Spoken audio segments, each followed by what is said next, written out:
All right, welcome to another Dia Howdy video. So I'm trying out the copywriting or editing features of Dia here. So I have Gmail open and I have a new email compose window also open.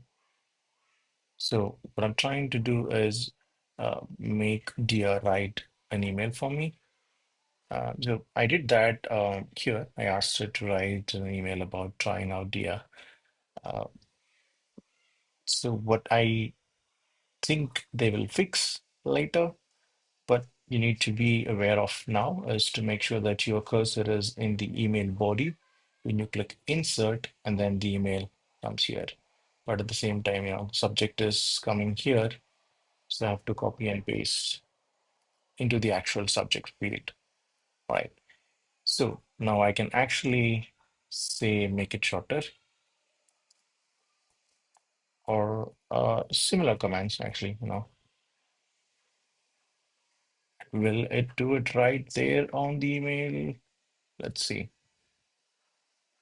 Yeah, no. See, it's still in beta, so we have to give that. But it's straight ahead inserted here in the subject line because it was where my cursor was, and it did not replace here. So eventually, I would expect it to do that.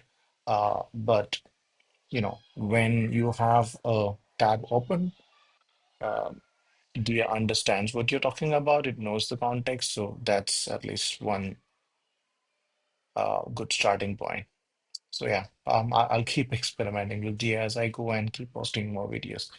Let me know if you like to see more videos like this as I play with Dia more. Let me know in the comments. Thank you.